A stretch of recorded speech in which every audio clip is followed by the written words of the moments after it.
Hey, what's up, everybody? So, we're going Celtics next with this installment of my playoff prediction series. Celtics Nets. Okay, so I think most people know where I'm going with this. I think I'm going the same place everybody else is going with this. Celtics in trouble, man. Celtics are legitimately in trouble. Now, here's the deal, though. This is the truth. The way Tatum is playing, I don't think this is a sweep by any stretch of the imagination. I don't. I don't think this is a sweep. I do have the Nets winning the series. I can tell you that early. But Boston can overachieve in this series quite a bit. They really can. They can create a lot of problems for the Nets, especially if the Nets are not reeling out everybody. If the Nets are going to say continue to sit KD or continue to sit Harden in this series, they may find out that they may want to play him before the series is over. Put it like that. That's the type of series I think this could be. Now, I'm not paying attention to what's going on over there, so for all I know, everybody's playing. I don't know. But just looking at it on paper and judging by how the behavior of the teams have been all year long, what you have here is a Boston team who's rounding in the form at the right time, just like a lot of other teams in this league are going to these playoffs. They've missed guys all year long. They've had guys injured all year long. You had a situation where Smart was out. You've had Tatum out. You've had Brown out. You've had Walker out. All of those guys are back. And this is a situation where you're happy to see the Celtics finally playing well. The thing about it is they're going up against the Nets. Now the Nets are a team where, they don't need any introduction. They have the three of the best players ever assembled together, in James Harden, Kevin Durant, Kyrie Irving. I've made a million videos on this team. You know exactly what I think of them. They got players playing well that they didn't even know who these guys were a couple weeks ago. So that's another thing that's worked out for them. Got guys that they picked up from the G League at the power forward position who's gone nuts. So it's like they're finding stuff. Joe Harris has had a career year. He's getting better every season. There's talks of the possibility of Spencer Dinwiddie actually playing in these playoffs, which I think is a mistake. But that is now something that I've heard officially. And we know what type of player he is when he's right. I mean, they just have an endless plethora of talent. You got Bruce Brown, who's been just playing out of his mind since he got there. Even though he went down with an injury as well, he's now back and healthy, ready to go. It's just, you got a lot of that going on with the Nets. And I think that's by design, to where they wanted to rest guys and kind of play it safe so that when the playoffs hit, they could have their full spectrum of players. I think a lot of teams, that's been the strategy this year. And so they're no exception to that.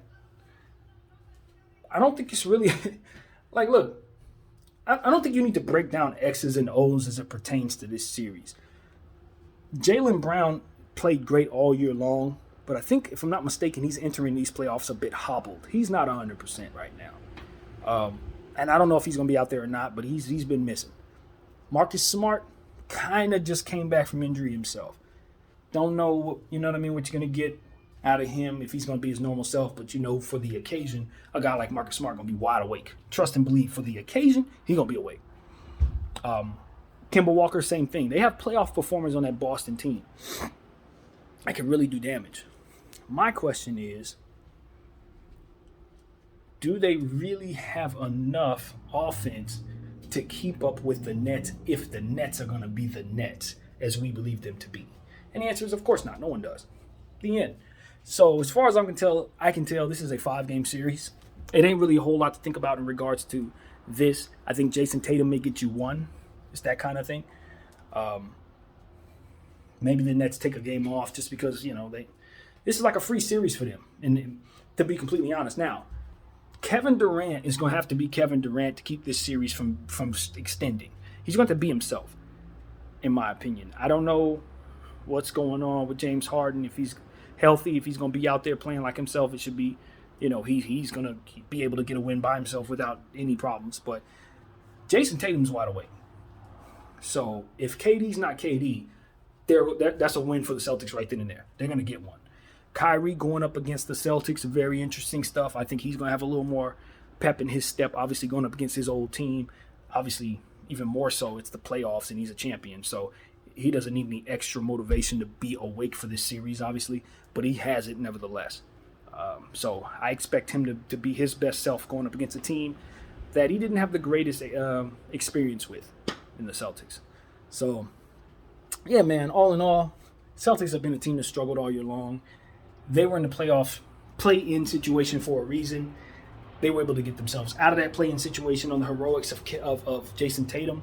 And at this point, it looks like they live and die with the heroics of Jason Tatum, because even though guys are coming back, guys are still not rounding the form very healthy. And most importantly, they do lack some size, and they do lack some facilitating presence. Somebody who's going to pass the rock for them, things of that nature. So the Celtics didn't have the greatest season this year, and it's about to end. So I'd say Nets in 5, and I think the Nets are just going to give them a game. I honestly think the Nets probably rest players or something. Maybe you have a close game where guys just didn't got in foul trouble or something. Other than that, Celtics just don't have enough to go up against a team like the Nets. They don't have enough. The only way this works out is if the Nets don't play everybody. Maybe they can catch them slipping. And if they're able to catch them slipping, maybe they can get lucky. But if it's just two teams heading up, this should be quick and painless. So I'm going to gift the Celtics a game out of respect for the way Jason's been playing. Other than that, ain't nothing to talk about. This don't have to be as long as most of the other videos, man. It's just out. You're just being outclassed, Boston. As simple as that. Nobody's going to be surprised to hear me say this. Nets in 5. BDF 44, thank you guys for watching. I'm out.